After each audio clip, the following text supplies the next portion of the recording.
So my story is based on truth, and when I thought about growth, this is a true growing up story, a kind of a coming of age thing. And as all good stories begin, my story begins once upon a time.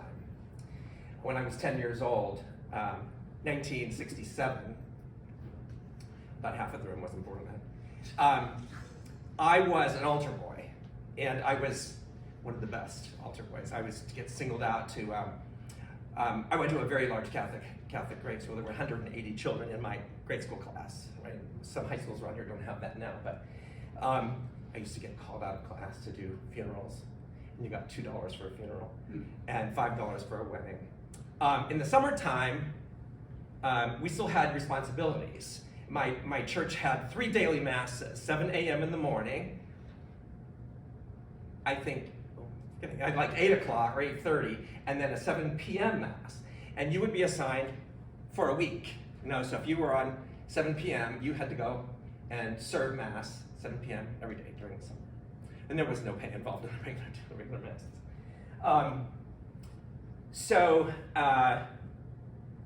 10 years old. And the church was about a mile from my house.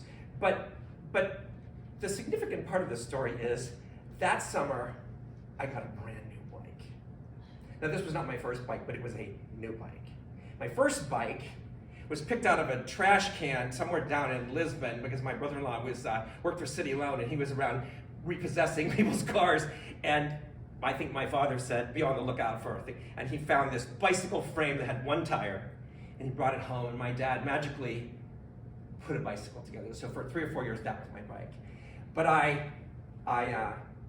sold Christmas cards to raise money. My dad said, now, my father was a steel worker. I thought we were rich.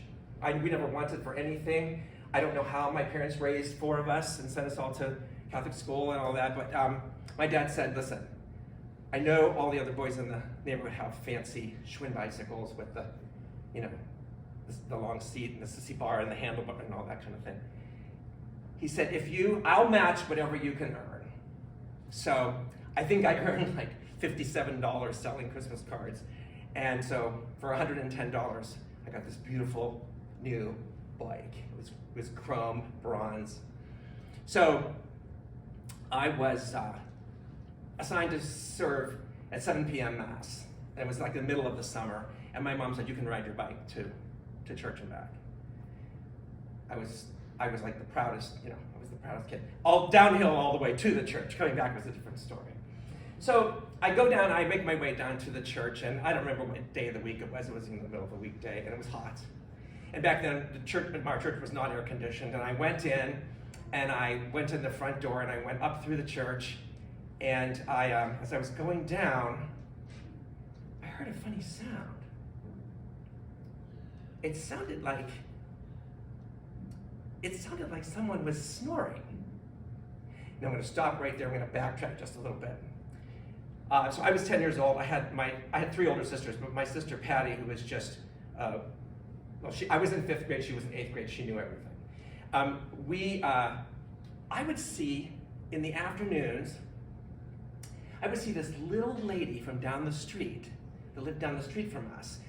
When I was 10 years old, she looked to me like she was 90 years old, but she had perfectly gray hair and perfect pin curls, a perfectly pressed cotton dress, shirt dress, and her big pocketbook on her arm, and she would be going up the street like a Benny Hill character in certain days of the week, early in like at 11 o'clock or 12 o'clock. And I would see her, and I said, Mom, isn't that Mrs. Riley from down the street? Yes. I said, where's she going? My mother said, never mind. So I asked that every time I saw her. And so my sister Patty one day was there, and I said, where's she going? And my sister said, I know. And my mom said, never mind. So there I was in the church, this beautiful late afternoon sun streaming in the stained glass windows, and I hear,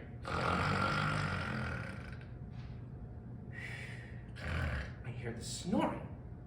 So I'm coming through the church, and finally I located the source of the snoring, and there was Mrs. Riley, sacked out in pew 21.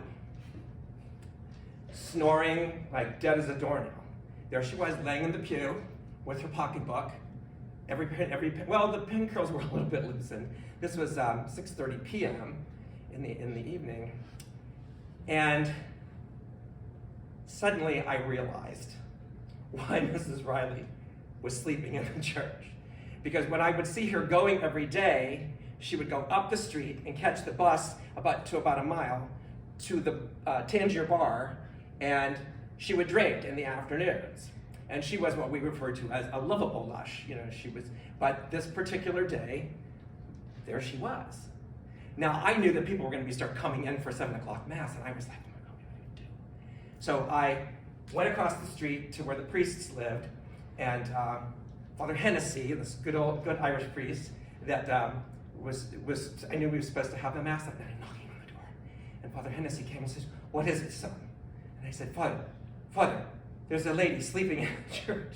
And he said, "There's a lady sleeping in the church?" I said, "Yeah, she's in pew 21. So he said, "I'll be right with you." So he gets on, puts his cassock on, he comes over, and he says, "Faith and Begorra."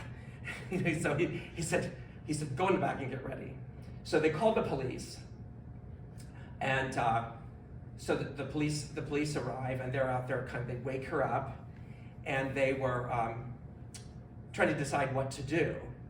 And so Father, I saw this, I was peeking around the corner, and Father gave me this and said, "Come on out." And he said, "You know this woman?" I said, "I do." And I said, "She lives on my street. Do you know which house?" I said, "Yes, I do." And he said, "Okay, you're going to go with the police officer to take her home." Well, I didn't know what to think. I was kind of embarrassed. She was awake, but she didn't know who I was. So I got in the cruiser. I'd never been in a police car before. Sitting in the cruiser, Mrs. Riley is in the back, trying to stay awake. We get to the house. We pull in. Her husband comes out as if this was a regular occurrence, and he helps her out of the car and takes her in. And we backed out of the driveway, went back to the church, and I served 7 p.m. Mass. Priest never talked about anything what happened, but at the end of Mass, when I was getting ready to go home, I realized, oh, I rode my bike. And I had chained my bicycle. I went around the back of the school and I chained my bicycle to one of the railings around the railings around the what do you call that? The window well for one of the lower classrooms. My bike was gone, and I thought I must be dreaming. Where's my bike? My brand new bike? Where is it? And I was panicking, and so police just left. What do I do? So I went to the priest's house. I told Father. He said, "Now what?" And I said, "No drunk lady in the church. My bicycle has been stolen." He said, "Are you sure? Have you looked everywhere?" I said, "Well, I didn't know where to look." So anyway, he came with me. We walked around the school. We went to the other side, and sure enough, there it was, down in one of the window wells. And they had taken it for a joyride, busted off the stick shift, and done some other kind of damage to it. But I got my bicycle back. And I thought, this, when I was thinking about the theme today, I thought, the theme for me is kind of no good deed goes unpunished, which is not necessarily true, but at the time, that's how you feel.